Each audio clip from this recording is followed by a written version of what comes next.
The subtle scent of pipe sealant and metallic dust was a familiar comfort to Ethan Vance, a stark contrast to the overpowering aroma of imported mahogany and freshly brewed espresso that filled his childhood home.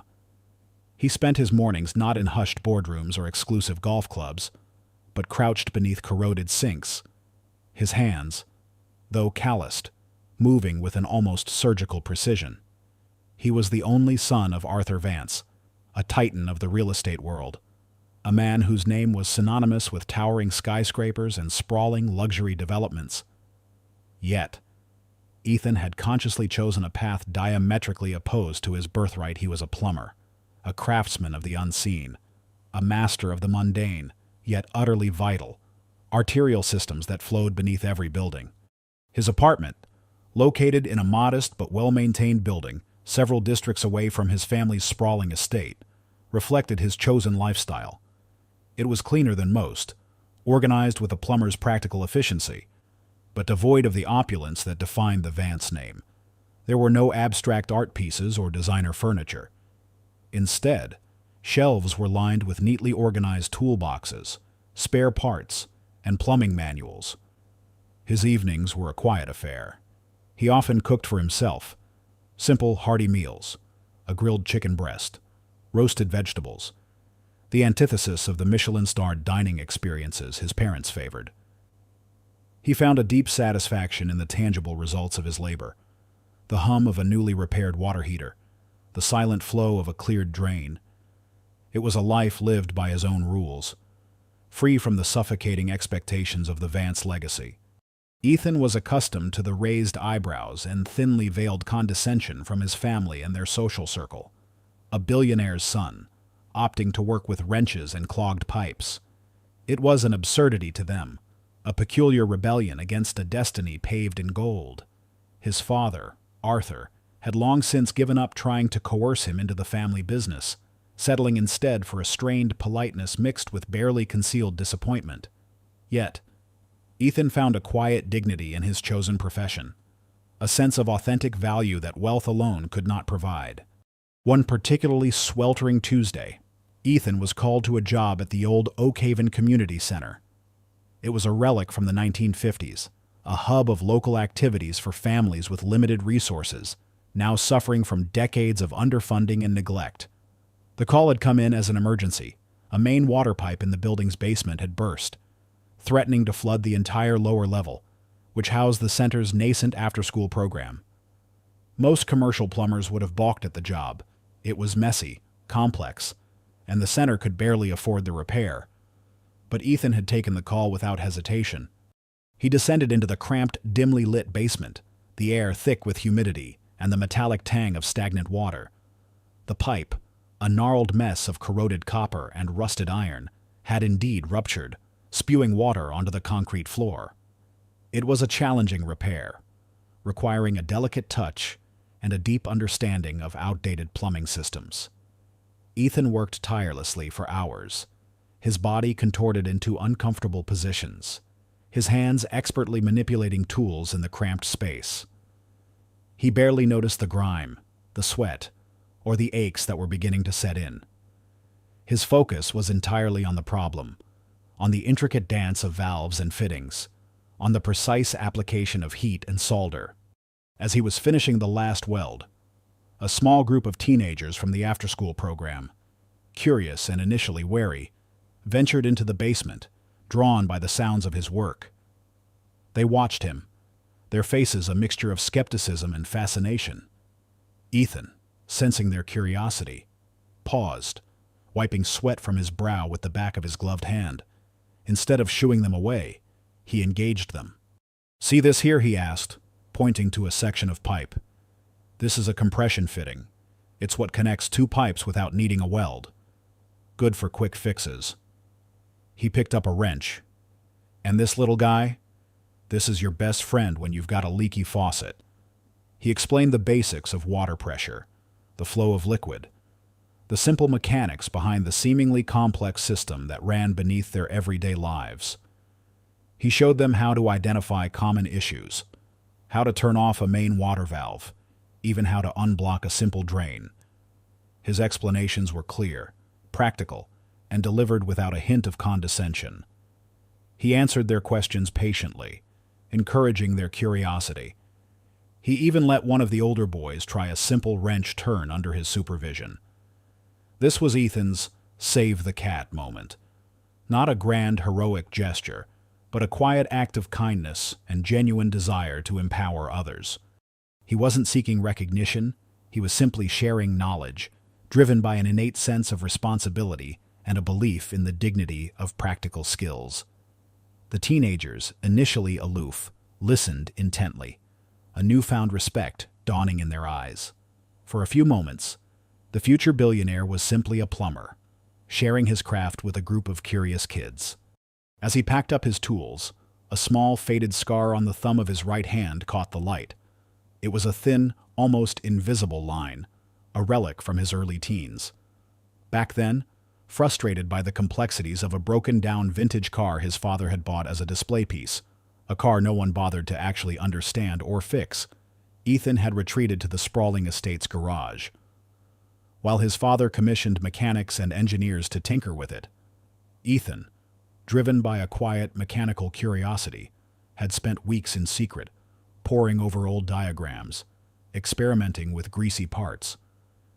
He had ultimately managed to get the old engine sputtering to life, but not without a mishap, a slipped wrench, a sharp edge, and the small deep cut on his thumb.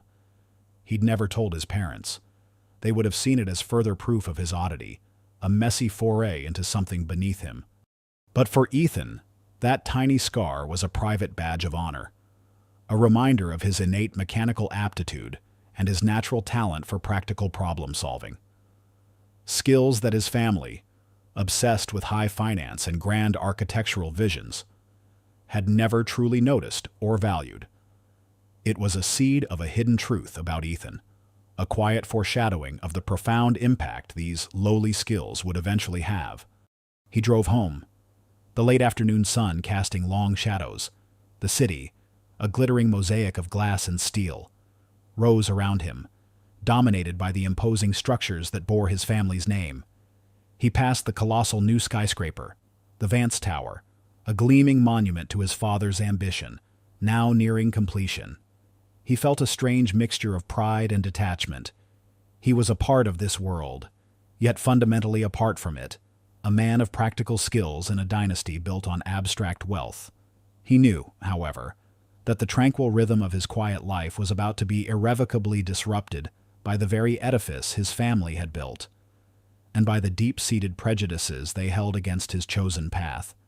The air in the city crackled with anticipation, thick with the scent of freshly cut marble and expensive champagne. The Vance Tower, a monolithic testament to modern engineering and Arthur Vance's enduring legacy, pierced the skyline like a gleaming needle. 100 stories of glass and steel, an intelligent skyscraper bristling with cutting-edge technology. It was the crown jewel in the Vance Corporation's portfolio and a symbol of their dominance.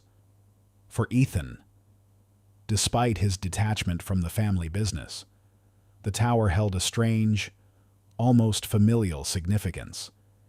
He had watched its slow ascent from the ground up, a silent observer of its complex skeletal structure, knowing that beneath its pristine facade lay miles of intricate plumbing and wiring that he, unlike his family, truly understood. The internal grand unveiling was a week before the official public launch, a lavish affair reserved for family, key investors, and the upper echelons of Vance Corporation executives. Ethan received an engraved invitation, more out of obligation than genuine welcome. He attended, dressed in a simple but well-tailored suit, a stark contrast to the glittering finery of his relatives. He felt like an anomaly, a wrench in a room full of finely tuned cogs. He moved through the opulent reception area, nodding politely, his eyes taking in the details others overlooked: the pressure gauges on the decorative fountains, the subtle hum of the HVAC system, the strategic placement of access panels. His cousin, Julian Vance, Arthur's nephew and the designated heir apparent to the Vance Corporation empire, spotted him almost immediately. Julian was everything Ethan was not: sleek, impeccably groomed, and possessed of an almost pathological need for validation. He moved through the room like a shark, exuding an aura of practiced charm and casual superiority. He had always found Ethan's chosen profession utterly bewildering, a bizarre and embarrassing eccentricity. Julian approached, a condescending smile fixed on his face. "Ethan, so good of you to grace us with your presence," he purred, his eyes raking over Ethan's suit, then his hands, as if searching for a telltale smudge of grease. "I suppose even a plumber can appreciate fine architecture. Hey, though I'm sure you're more comfortable in basements than ballrooms." His voice, though ostensibly genial, was laced with public mockery, deliberately loud enough for nearby family members and key investors to overhear. He chuckled, a brittle, dismissive sound. "Tell me, Ethan, did you check the restroom pipes before you came? Wouldn't want a rogue leak to spoil Father's big night, would we? We certainly can't have your kind of work sullying the Vance Tower." Ethan felt the familiar heat of indignation rise, a mixture of annoyance and a deep-seated weariness. He was accustomed to Julian's thinly veiled contempt, the endless parade of snide remarks about his humble profession. His initial reaction was to simply let it pass, to offer a non-committal grunt and retreat into the crowd, as he always did. He had learned long ago that engaging Julian was a losing battle, a pointless exercise in defending a path that his family was determined to misunderstand. He had found peace in his work, satisfaction in its tangible outcomes, a stark contrast to the abstract world of finance and development that his family inhabited. Yet, Julian's words, amplified by the public setting and the dismissive glances from his aunts and uncles, landed differently this time. It wasn't just a slight, it was a deliberate, personal attack on his dignity, on the validity of his chosen life. The casual disdain from Julian, coupled with the ingrained disappointment in his parents' eyes whenever his career was mentioned, began to chip away at Elias's carefully constructed professional facade. Deep down, a long-dormant desire for genuine recognition, not just for his skills, but for his worth as a member of the Vance family, stirred to life. It was a silent yearning to prove that his unique path was not a rejection of their legacy, but perhaps a vital, unacknowledged extension of it. He felt a quiet, simmering resolve to demonstrate the true value of his knowledge, even if they refused to see it. The evening proceeded, a symphony of polite conversation and forced smiles.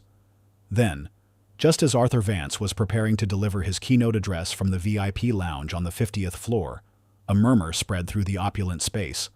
A small but increasingly noticeable water leak had sprung from a decorative pipe near the exclusive viewing platform, dripping onto the pristine marble floor. It wasn't a catastrophic flood, but a persistent, embarrassing trickle, right in the heart of the most exclusive area of the newly completed tower. The building's facility managers, summoned immediately, bustled around, conferring in hushed, panicked tones.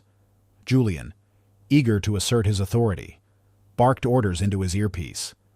Engineers from the building's smart system team arrived, their faces etched with confusion as they tried to diagnose the problem through their complex digital interfaces. They tapped on tablets, checked schematics on their devices, but the leak, seemingly simple, stubbornly persisted. It was a minor incident, easily fixed in a normal scenario, but here, in this high-stakes environment, it was a colossal embarrassment, threatening to derail the entire launch. Ethan, observing from a slight distance, watched their frantic, ineffective attempts. He saw the problem immediately. It wasn't a system malfunction. It was a simple, subtly loose packing nut on a rarely used relief valve, likely vibrated loose by the building's continuous settling. The engineers, accustomed to solving problems through complex diagnostics and software, overlooked the basic mechanical issue. Driven by a professional instinct, a compulsion to solve the tangible problem, and a deep, ingrained desire to avoid a public blemish on the family's monumental achievement, Ethan stepped forward. He moved with a quiet confidence that cut through the agitated whispers. He knelt by the offending pipe, his eyes quickly assessing the situation. Without a word, He pulled a small, specialized wrench from his inner jacket pocket, a habit born from years of being prepared for any plumbing emergency. His hands, accustomed to the tactile language of pipes and fittings, quickly located the loose nut. With a few precise, economical turns, the leak stopped. The trickle ceased. The silence that followed was profound. The entire incident had taken less than 2 minutes. Arthur Vance, who had been watching the scene unfold with growing exasperation, turned to Ethan, his face a thundercloud of mixed emotions. His relief at the problem being solved was quickly overshadowed by a surge of paternal embarrassment. "Ethan," he hissed, pulling his son aside, his voice barely a whisper but laced with fury. "What in God's name do you think you're doing? You just humiliated us. Are you trying to make a mockery of my launch, coming here in your uniform, showing off your dirty trade?" He saw Ethan's act not as a solution, but as a public display of defiance, a deliberate attempt to shame the family by highlighting his lowly profession. His words cut deep, striking at the very core of Ethan's struggle for acceptance. Julian, watching from a distance, curled his lip in disgust. He hadn't seen the act as helpful, but as a calculated ploy by Ethan to draw attention to himself, to once again assert his bizarre independence. He already began spinning the narrative in his mind, turning Ethan's quick fix into an act of self-aggrandizement. Ethan felt the familiar sting of his father's disappointment, the persistent inability to see beyond the superficial, yet, paradoxically, a new, steely resolve hardened within him. This act, meant to preserve the tower's image, had only highlighted the vast chasm between him and his family's perception of value. This was the point of no return. He realized that his life could not return to its comfortable, quiet routine without confronting this fundamental clash of values. He could no longer simply exist in the shadow of their disapproval. He had to prove to them, and perhaps more importantly, to himself, that true worth wasn't measured in billions of dollars or towering glass structures, but in knowledge, skill, and the quiet, often overlooked, ability to fix what was broken, regardless of its grandeur. The humble plumber was about to embark on a journey that would shake the foundations of his family's empire, whether they liked it or not. The embarrassing leak at the Vance Tower unveiling was quickly spun by Arthur Vance's PR team as a minor calibration issue, swiftly resolved by the building's cutting-edge systems. Julian Vance, ever the opportunist, took credit for overseeing the quick fix, subtly implying that Ethan's intervention had been an unnecessary, if well-intentioned, overstep. Ethan, however, knew the truth.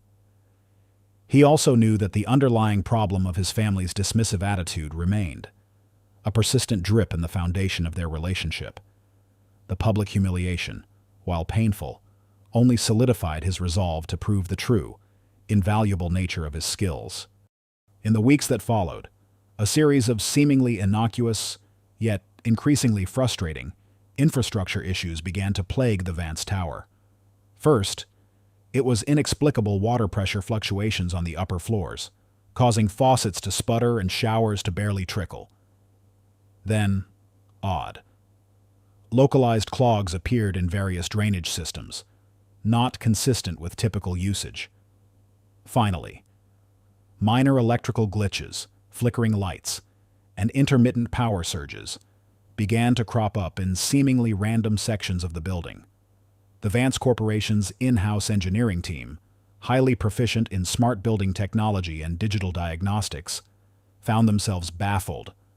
Their complex software, designed to pinpoint systemic failures, couldn't identify the root cause of these localized, intermittent anomalies. They blamed faulty sensors, minor construction defects, or even new building settling. Ethan, still technically employed by his own small plumbing business, but now often unofficially summoned to the Vance Tower by the maintenance crew who'd witnessed his quick fix, began to notice a pattern. These weren't random glitches. They were too precise, too isolated, too deliberately inconvenient. He saw the subtle hallmarks of human intervention, masked by the building's vast complexity, Driven by professional instinct and a growing suspicion, he decided to investigate on his own, silently, meticulously, determined to uncover the real cause. He spent hours in the bowels of the tower, areas few other Vance family members dared to tread: the labyrinthine pipe ducts, the suffocatingly warm boiler rooms, the humming electrical conduits. He didn't rely on blueprints or digital readouts. He relied on his hands, his ears, his innate understanding of how these complex systems actually worked. He traced pipes, felt for subtle vibrations, listened for unusual hisses or hums. During one such impromptu investigation, Ethan found himself in a rarely accessed sub-basement, a forgotten nexus of the tower's oldest water lines.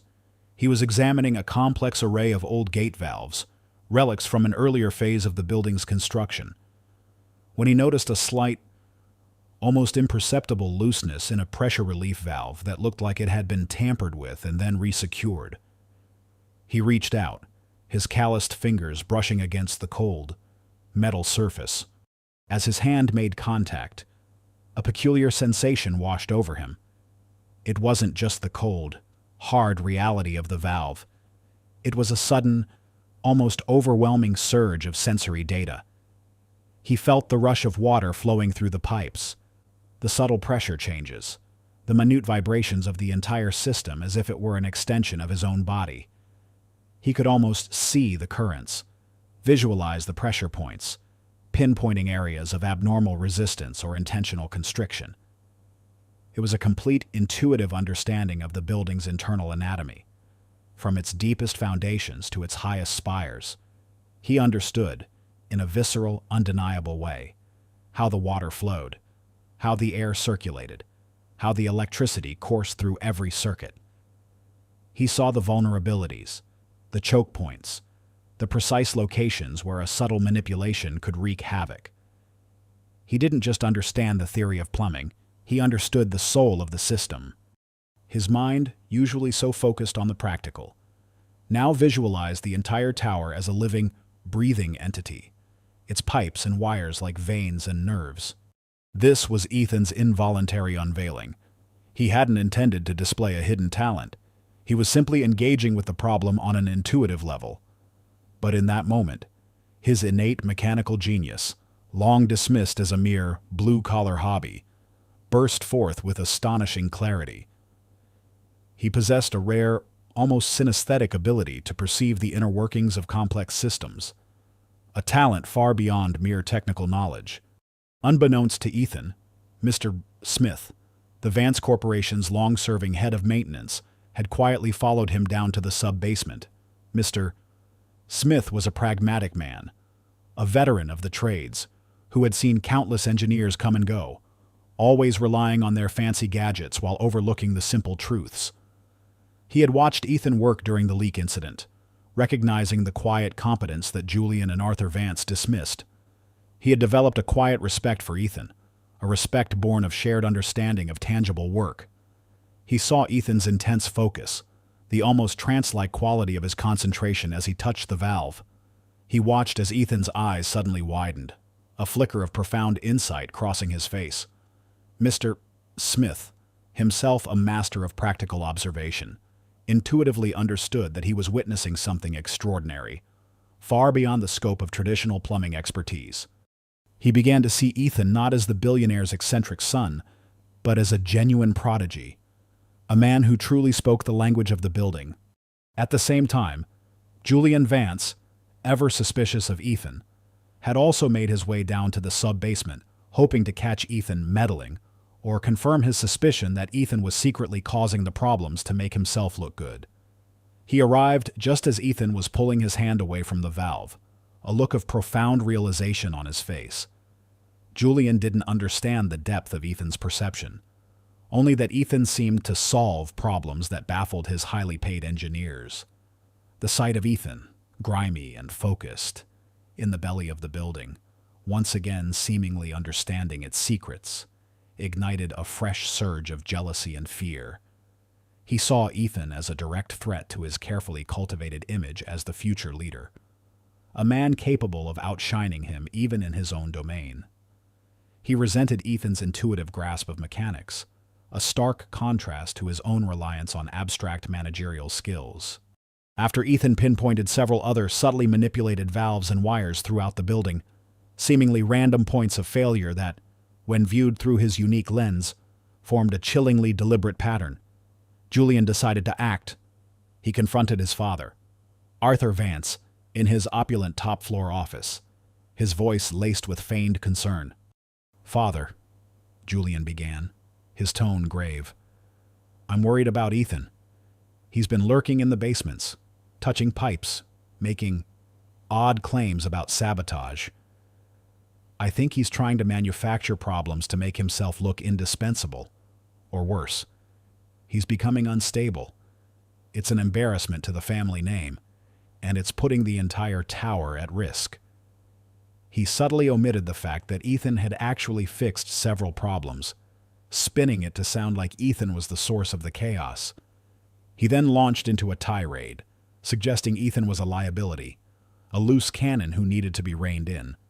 Arthur Vance, still smarting from the public embarrassment of the leak, and always prone to believing Julian's more traditional business acumen, listened with a deepening frown. "He's always been unconventional." Arthur sighed, rubbing his temples. The idea of his son, a Vance, crawling through pipes, remained a source of deep mortification. Julian pressed his advantage. "I strongly urge you, Father, to remove Ethan from the premises. Ban him from all Vance properties. He's a distraction, a loose cannon, and frankly, he's undermining the authority of our engineering team. We cannot have the world's most advanced skyscraper being fixed by a plumber, let alone a Vance, acting like some kind of rogue handyman."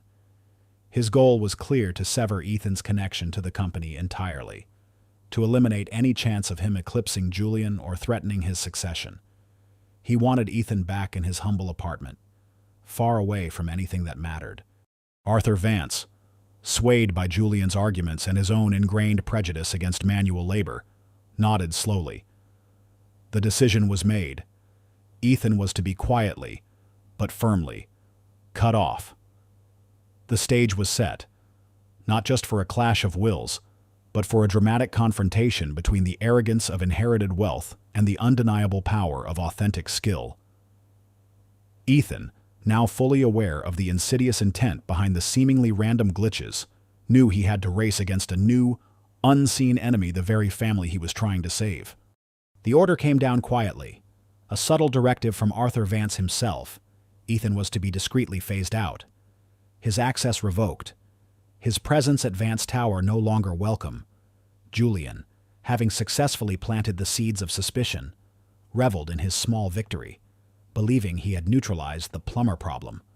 He imagined Ethan retreating back to his humble apartment, relegated once more to the world of leaky faucets and clogged drains, far from the grand stage of high finance and corporate power. But what Julian and Arthur failed to understand was that Ethan's perception of the Vance Tower had shifted. It was no longer just a monument to his family's legacy. It was a complex, living entity under threat, and he was the only one who truly understood its vulnerabilities. The subtle infrastructure glitches intensified, escalating from minor annoyances to genuine operational concerns. Water pressure plummeted on entire floors. Elevator systems experienced unexplained, brief power failures, and the building's waste disposal system began to back up in localized, frustrating sections. The Vance Corporation's top engineers, baffled by the lack of clear diagnostic data from their smart systems, were scrambling. Their sophisticated technology, designed for broad system overviews, was blind to the insidious, targeted manipulations. Ethan, now effectively locked out of his family's affairs, received a desperate, hushed call from Mr. Smith, the head of maintenance. "Ethan, something's seriously wrong," Mr. Smith whispered, his voice tight with concern. "These aren't glitches. I'm seeing patterns. Someone's messing with the building, deliberately. But our systems aren't picking it up. It's too manual, too precise. And your father won't listen. He thinks Julian's right about you." Ethan's heart sank, but a cold, analytical resolve quickly took hold. He had suspected it all along. He had felt it in the subtle shifts of pressure, seen it in the improbable sequence of failures. This wasn't just random bad luck. It was a deliberate sabotage attempt, and it was escalating. The Vance Tower, the towering symbol of his family's pride, the very place where he had been publicly mocked and dismissed, now transformed into his ultimate test, his symbolic arena. It was a fortress under siege, not by external forces, but by an unseen enemy working within its complex veins and arteries. And Ethan, the plumber, was the only one with the unique knowledge and intuitive understanding to defend it. He knew he couldn't go to his father, or to Julian. They were blinded by their prejudices, convinced he was either unstable or trying to prove a point. He couldn't trust the security team, who would only see him as a disgruntled former insider. He was truly alone, a solitary hero operating in the shadows of the very building his family owned, against an invisible enemy and the skepticism of his own blood. Mr. Smith, a trusted ally, was his only connection to the inside. Operating covertly, Ethan began his investigation. He used his knowledge of the building's less trafficked service entrances and old maintenance tunnels, areas he had explored during his past plumbing jobs within Vance properties, unseen by the main security cameras. Mr. Smith, risking his own job, provided Ethan with outdated, analog blueprints and access codes to obscure utility rooms, information that the modern digital systems had long since deemed irrelevant. Ethan moved through the labyrinthine guts of the skyscraper like a ghost, his headlamp cutting through the perpetual gloom of the service shafts. He crawled through tight ventilation ducts, shimmied along narrow pipe chases, and navigated precarious catwalks high above whirring machinery. He used his unique ability to feel the systems, to sense the subtle disruptions in the flow of water, air, and electricity. He discovered cleverly disguised bypass valves, miniature pressure bombs connected to key water lines, and even meticulously placed electrical shorts designed to cause catastrophic system failures, all camouflaged within the building's vast, intricate network. This was the work of someone who knew the building intimately, someone with a deep understanding of its hidden vulnerabilities. Then, a chilling discovery hidden within an unused waste disposal chute, tucked away behind a false panel. Ethan found a sophisticated, timer-activated device. It was connected to the building's main water intake manifold, a critical juncture for the entire tower's plumbing system. The device was designed to trigger a catastrophic overpressure event, causing the pipes to burst simultaneously on multiple floors, leading to widespread flooding, structural damage, and, potentially, mass panic. A small digital display on the device glowed ominously, counting down. Initiation in T-4 hours. The time pressure was immense, suffocating. 4 hours. That was all he had. Enough time for a catastrophic flood to render the lower half of the Vance Tower unusable, costing millions in damages, creating untold chaos, and perhaps even risking lives if the structural integrity was compromised. He had to disable it, and he had to do it before anyone else realized the true danger. There was no time to call for help, no time to try and convince his father or Julian. They wouldn't believe him anyway, not until it was too late.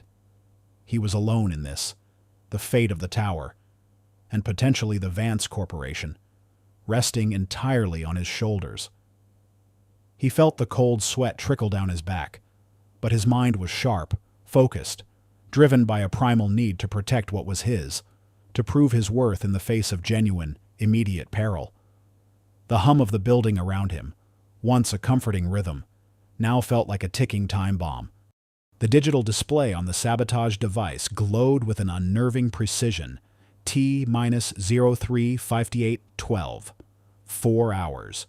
Counting down to potential disaster. Ethan felt the adrenaline surge, sharpening his senses.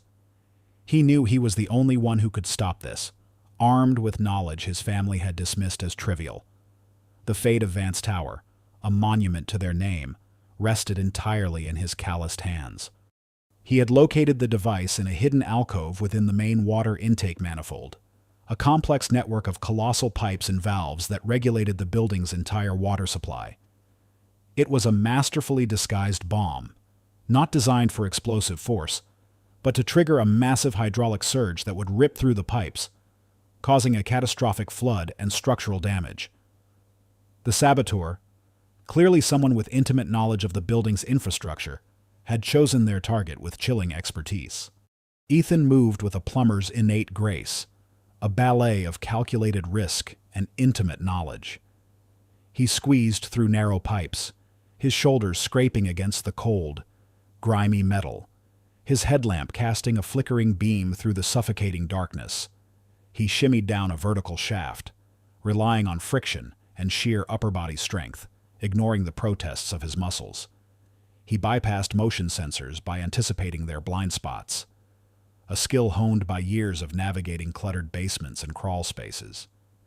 He silently cut through rusted grates with a compact, specialized saw, his movements economical, every action precise.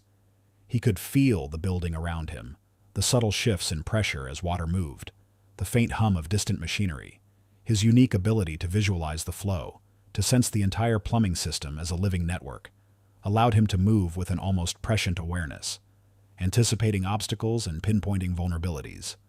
He detected the subtle variations in air pressure, the faint scent of ozone from concealed electrical wiring, guiding him through the labyrinth.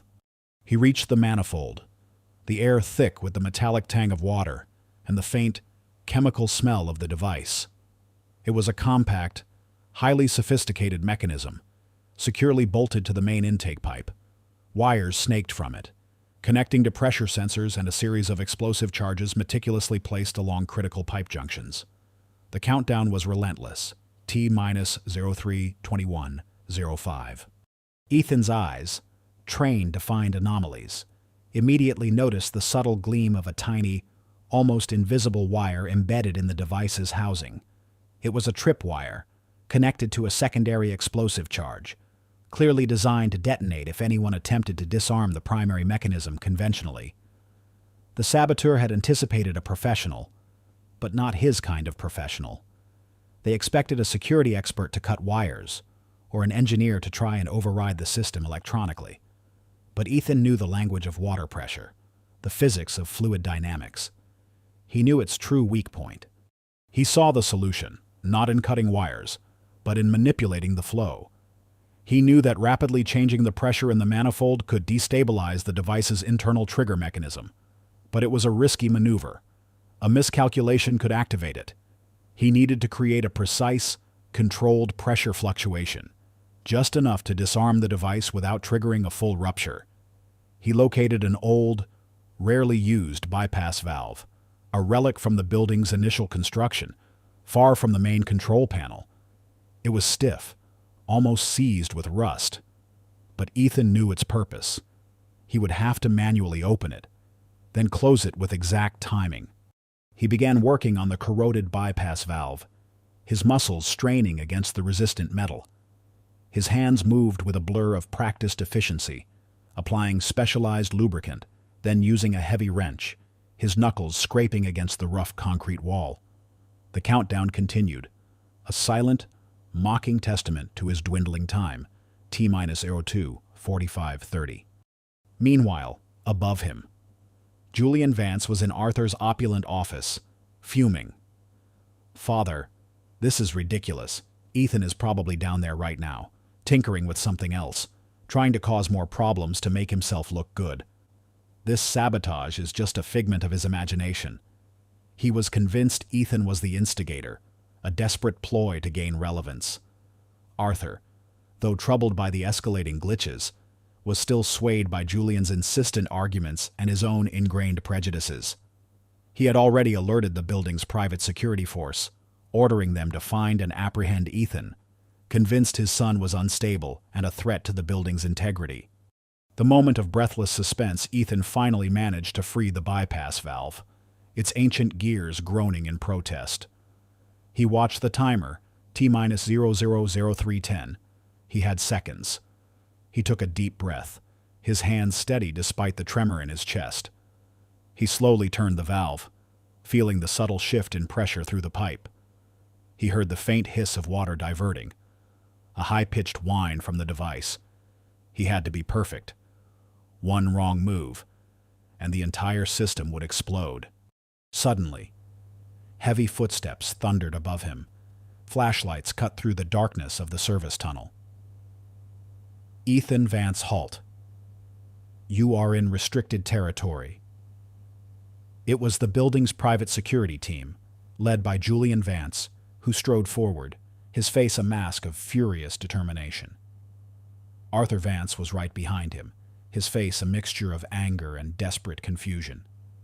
They saw Ethan, bathed in the dim light of his headlamp, his hands on the critical valve, and they immediately assumed the worst. He's the one he's trying to sabotage the building, Julian roared, pointing at Ethan. Ethan ignored them, his focus absolute.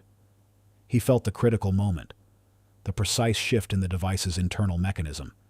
His finger hovered over the valve. The timer flashed, T-minus vol 5, vol 4, vol 3. He slammed the valve shut. A soft click. The high-pitched whine from the device ceased. The countdown froze. It had been disarmed, safely, without a single spark or explosion. Just as the security team moved to apprehend Ethan, a new, far more immediate crisis erupted. A high-pitched, piercing alarm shrieked through the building. The emergency flood warning system, triggered by the saboteur's secondary, remote-activated contingency, blared to life. Water, a torrent of it, began to surge into the lower levels of the building, not from the manifold, but from strategically located emergency drains that were now overflowing, designed to cause widespread chaos if the primary plan failed. The building, having narrowly escaped a hydraulic explosion, was now facing a devastating flood. Julian, Arthur, and the security team looked around in confusion, then horror, as water began to visibly stream from ventilation grates and electrical conduits, rapidly pooling in the sub-basement. At that exact moment, a chilling voice crackled over a comm system, emanating from a hidden speaker in the wall. Vance, did you really think you could escape? This is only the beginning.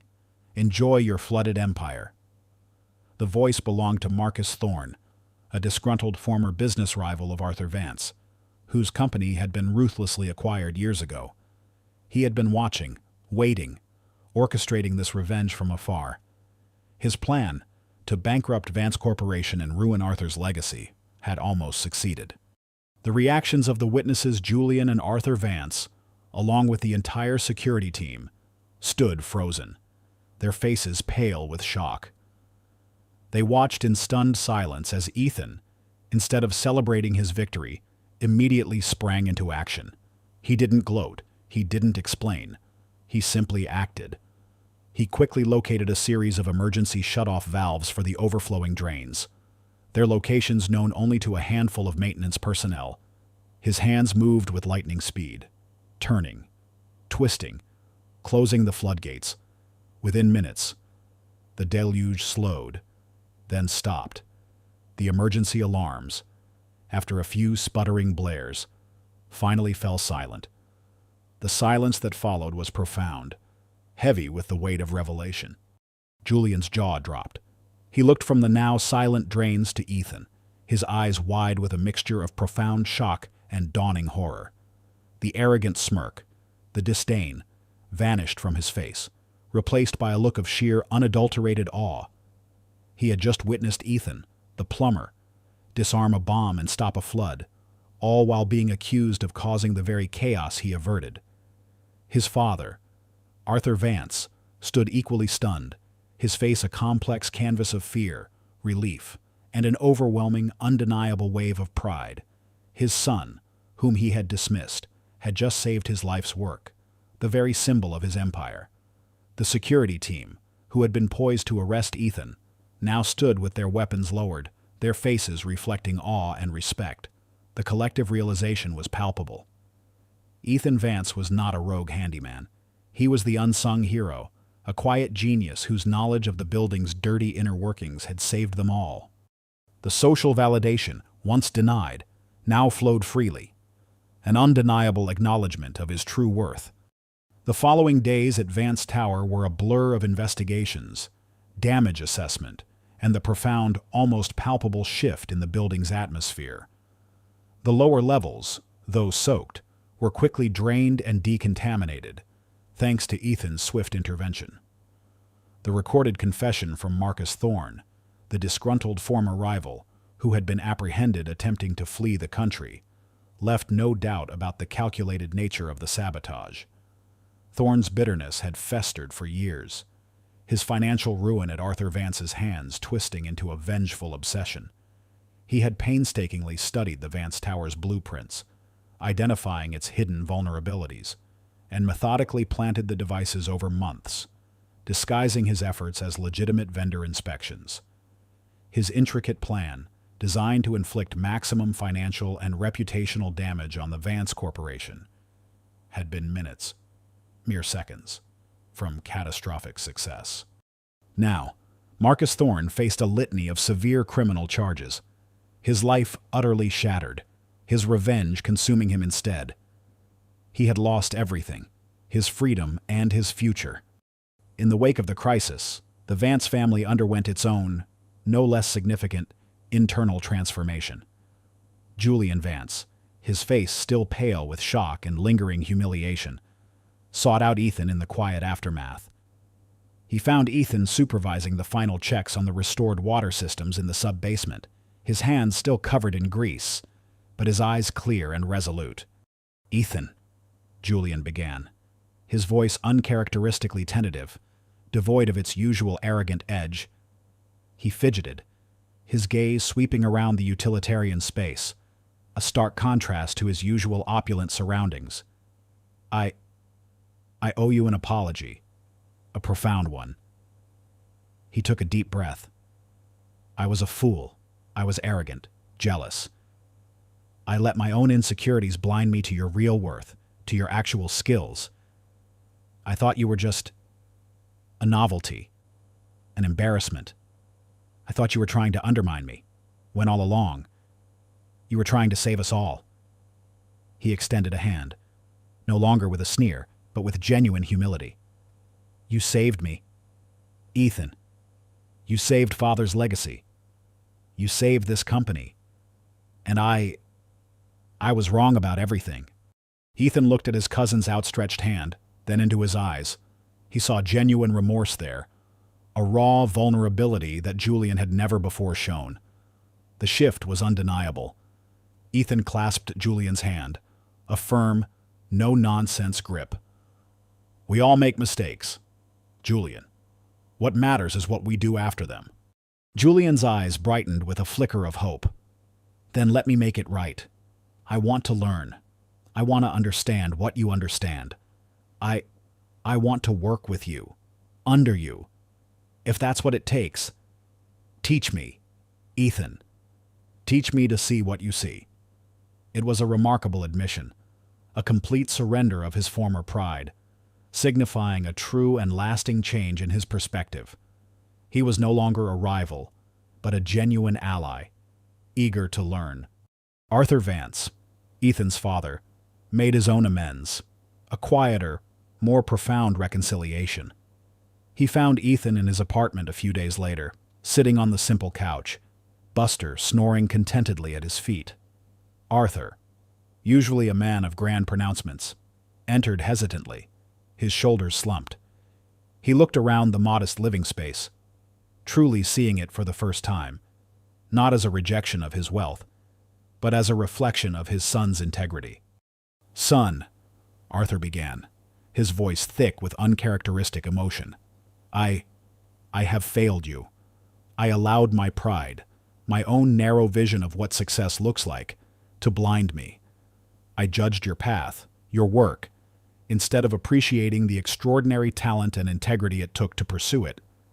He sat down beside Ethan, a rare gesture of intimacy.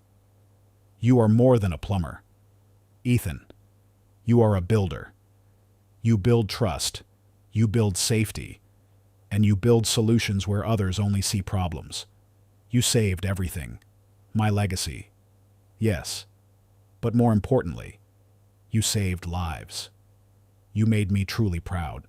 son, more proud than any skyscraper ever could. Arthur's eyes, usually sharp and businesslike, were now soft with paternal affection and deep regret. He finally saw his son not through the lens of societal expectations, but through the undeniable lens of his actions. This was the true, new calm, a period of profound reconciliation and redefined relationships. Ethan's triumph was not just professional, it was deeply personal, bridging the vast chasm that had long existed between him and his family. The formal recognition soon followed. Arthur Vance, in a widely publicized move, nominated Ethan for a newly created, highly influential position within the Vance Corporation Director of Infrastructure Security and Technological Development. This was not merely a ceremonial role. It was a position of immense power, giving Ethan oversight of the design, construction, and maintenance of all future Vance properties, with a direct mandate to integrate his practical, hands-on knowledge with cutting-edge smart building technology. It was a clear acknowledgement that true innovation came not just from algorithms and abstract theories, but from a profound understanding of the physical world. This was the most meaningful opportunity for Ethan, allowing him to institutionalize his unique expertise, to fundamentally reshape the industry's approach to safety and reliability, elevating the importance of often overlooked trades. In the quiet hours after the official appointments, Ethan found himself sitting in his now familiar sub-basement office, a small space he'd claimed for himself, filled with analog blueprints and specialized tools, a deliberate contrast to the gleaming corporate offices above. Mr. Smith, the head of maintenance, joined him, a satisfied smile on his weathered face. "Never thought I'd see the day, Ethan." Mr. Smith chuckled, taking a sip from his thermos. A Vance, in charge of plumbing. Who'd have thought the guy who fixes toilets would save the whole damn building? Ethan smiled, a genuine, relaxed smile. "It's not just about toilets, Mr. Smith. It's about understanding how everything connects. The flow, the pressure, the weak points. It's all connected." He looked at Mr. Smith, his eyes filled with gratitude. "Thank you, Mr. Smith, for believing me when no one else would, for trusting the grease on my hands more than the suits. Always trust the hands that build." "Ethan," Mr. Smith replied, his voice firm. "The ones who understand the bones of the thing. Paper plans are one thing, but knowing where the pipes hum, that's real knowledge." This contemplative dialogue solidified Ethan's journey.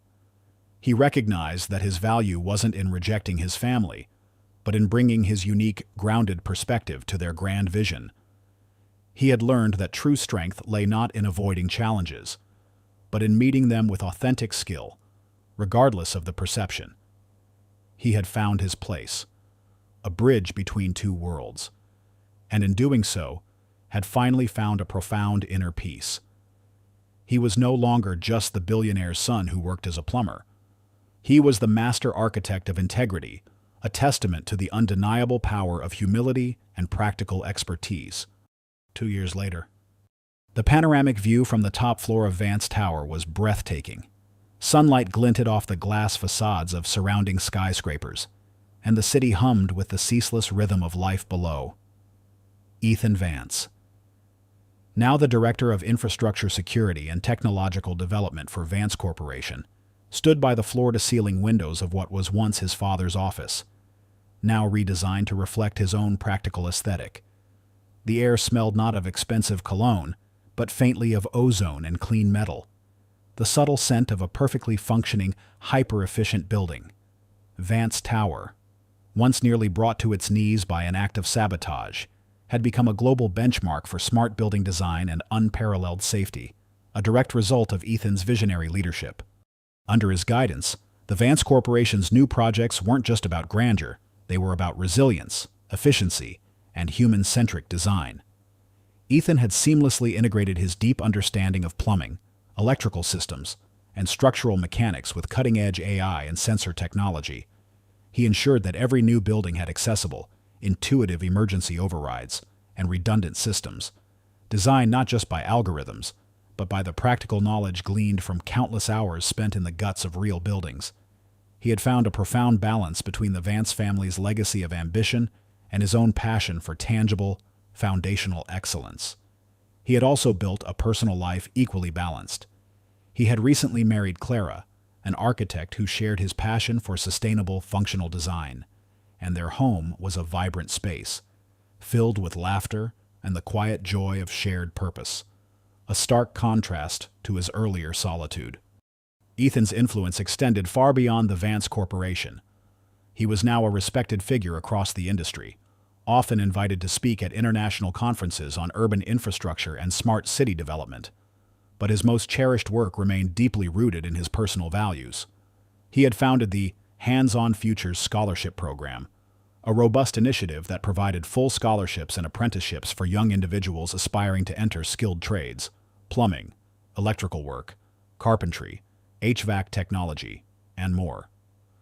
The program emphasized not only technical proficiency, but also the inherent dignity and immense value of manual labor, tirelessly championing the idea that true innovation often begins with a wrench in hand, not just a spreadsheet. He often personally taught workshops at the program's training facility, his calloused hands demonstrating complex techniques to eager students, sharing stories of how his humble trade saved a skyscraper. He also collaborated closely with engineering universities, advocating for the integration of more practical, trade-based knowledge into their theoretical curricula, aiming to bridge the long-standing divide between academic design and on-the-ground reality. His relationship with Julian had steadily improved. Julian, now heading the corporation's new Sustainable Development Division, often sought Ethan's advice, displaying a newfound respect for practical problem-solving. Their father, Arthur Vance, had retired, but not without publicly anointing Ethan as his true successor in spirit, if not always in direct corporate lineage. Arthur often visited Ethan, their conversations now filled with genuine pride and affection. A deep bond finally forged, and Mr. Smith, Ethan's loyal ally, remained head of maintenance for Vance Tower, a trusted friend and confidant, often joining Ethan for quiet coffees in the basement break room. On a clear, crisp afternoon, Ethan stood on the observation deck of Vance Tower, looking down at the miniature world below. The city shimmered, a testament to human ingenuity and the complex, interconnected systems that kept it alive. He thought of his journey, the subtle indignities, the unwavering belief in his craft. He instinctively reached down, his thumb brushing against the small, faded scar on his right hand, a silent, private reminder of his beginnings, of the old car engine and the countless hours spent in basements and crawl spaces. He smiled, a quiet, contented smile. Beside him, mounted on a sleek, minimalist pedestal, was a small, intricately designed sculpture of a stylized water pipe, its interlocking gears and valves crafted from polished steel.